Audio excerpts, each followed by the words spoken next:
Welcome to Antigrader's Retro Reviews, where today we're going to be putting another vintage board game under the microscope. Join us as we take a look at Amoeba. Amoeba was released in 1975 here in the UK by Marx, but also had subsequent releases by Samsonite, Ravensburger and Skirid up until 1981. It's not to be confused though with Amoeba, which was released by IDW Games in 2019, which is a completely different game. Amoeba is a two-player abstract strategy game which bills itself as the fascinating game of the computer age, yet a child can play and win. Which is odd because it might be of the computer age, but it has nothing to do with computers or computing. Instead, the name amoeba refers to a single or multicellular organism which can change its shape by extending or retracting pseudopods. And that's what we're going to be seeing here in this game. Although it's an abstract strategy game, these shapes on the board are going to be shifting and altering form, just like amoebas. Now this game was selected for the Design Centre London, which I'm guessing is something pretty special since they bothered to put it on a sticker. But I'm not really sure just how special that was, because I don't know what the Design Centre London was. It's certainly not something that exists today. As far as design goes, this is pretty unique though. The shifting patterns on the board are quite interesting, and it's been well manufactured to a high quality. But just how good of a game is it? Well, let's take a closer look and find out. The game comes with 49 green plastic tiles, and these are all identical. They are square with a little peg in the centre so that you can grip onto them and spin them around. Each one of these has got two quadrants of a circle in each corner, and they are exactly the same. These lines here are slightly raised off the surface, but there are versions of this where the lines are completely raised up and three-dimensional, which I think are actually slightly cooler. There's also a version of this where the tiles are blue instead of green. We've got a raised plastic baseboard which each of those 49 tiles can fit into, and this is nice and sturdy and strong.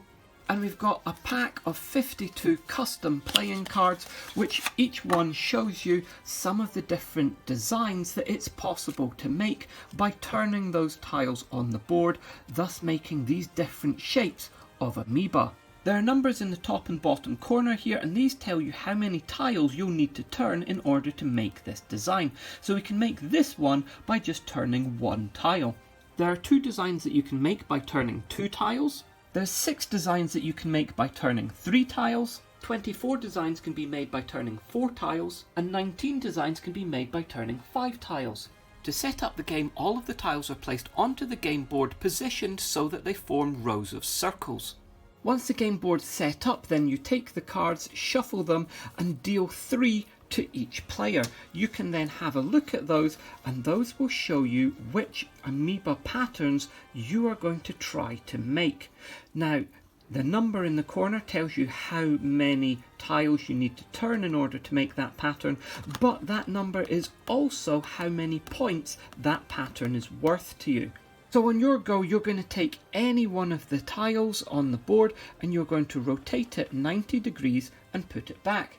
Your opponent then takes their turn, turning a tile 90 degrees, and the gameplay continues like that, with each player turning a tile 90 degrees until we get to a point where one of the patterns on the board matches one of the amoeba shapes, like this one here. Now, if it was you that turned the tile in order to match that shape, then you say amoeba, show your card and place it down, getting those 4 points, keeping the card in front of you. You then get another go and get to turn another tile. If it was your opponent who turned the tile which made the shape match your card, then you still say amoeba, you still show your card and get those points, but you don't get an extra turn. Once you've placed down your card, you then go to the other cards and you take one more card in order to make your hand back up to 3 cards. You will always be playing with a hand of 3 cards, and gameplay continues like that back and forth. The game then ends either once all of these cards have been gone through, which admittedly is going to take a very long time, but that's one of the win conditions. Or you can play that you just go through a certain number of cards, and once they've been gone through, the person with the highest score wins. Or you can play that you just keep going until the first person gets a score of a certain amount. So it might be the first person to 20 points, or the first person to 50 points, or 100 points is the winner. And it really is as simple as that. You're just going to be turning tiles 90 degrees, trying to make patterns which match the ones on your cards, or trying to stop your opponent from making patterns which you think that they might be trying to make.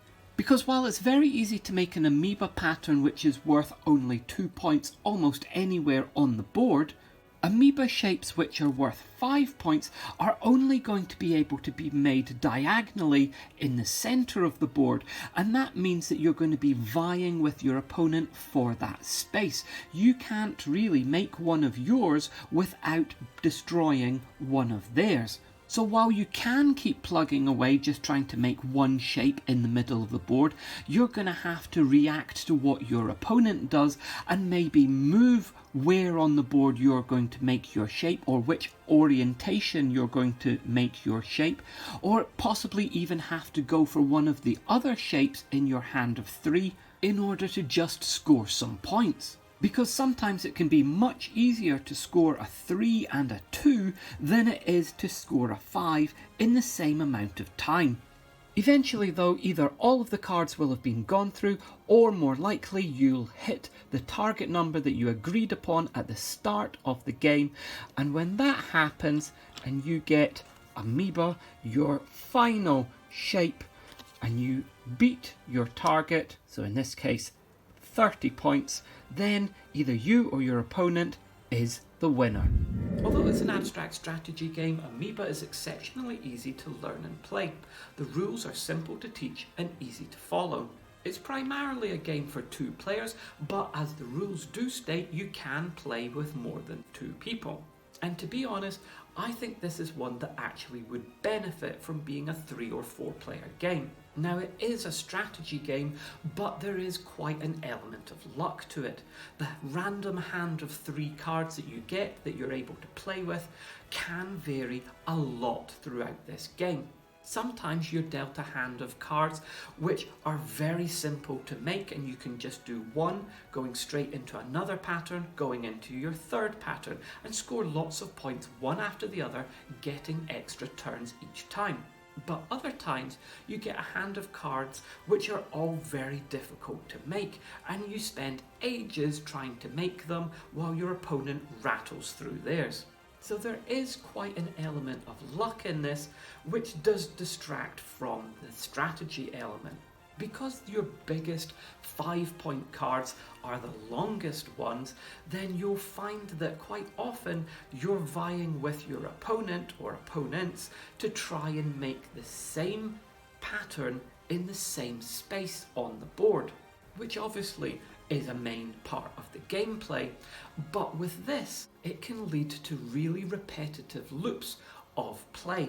Now you're not allowed to turn a tile which your opponent has just turned, but if you're both trying to use the same tiles in order to make your patterns, you find that very often you end up turning 2 tiles back and forth.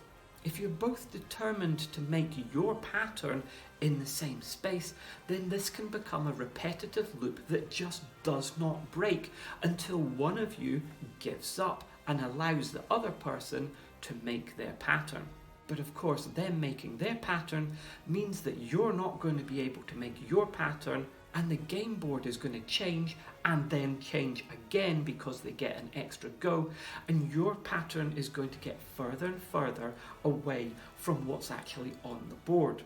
So it can definitely lead to a bit of a struggle, and that can really deter from the game and cause people to fall out quite a bit. It either becomes boring or it becomes infuriating. This game is absolutely great for developing spatial awareness because you're going to have to visualise how a pattern is going to look before you turn a tile. So if you have in your hand a shape that you're going for and you turn a tile so that Amoeba, you've got it, well, unfortunately, sometimes it's not quite going to be the right one because some of these cards are very similar, and while this one might be a match, this one is not. So you're going to have to think carefully about the orientation of shapes and cards in order to try to make sure you get the right pattern matches. It's a nice game, it's well designed. The constantly changing game board is definitely an interesting feature. The components are well made, but that repetitive loop section of it, which happens more times than is fun, definitely does detract from this game. And I don't really see a way of getting around that unless you were to say that you're not allowed to change the tile that your opponent has just turned, or the second last one that your opponent has turned. But that's going to become really hard to track and to manage. Another thing that I would like to see different in this game is to take it away from the abstract and actually have an Amoeba game like this where the board is actually covered in pictures of what are essentially sections of real amoebas. Instead of having just quarters of circles on each tiles, how about you have those quarters of circles be actual quarters of a green undulating amoeba?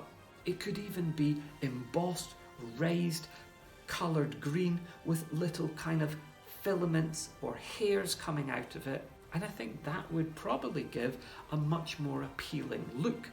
If you see this one out in the wild, it's probably worth picking up just so you can have a play about with it and get a feel for it. It's not really one that I would recommend that you go out and order off of eBay though. But what do you think? Have you played this game before? Is it something that you enjoy? Let me know in the comments down below.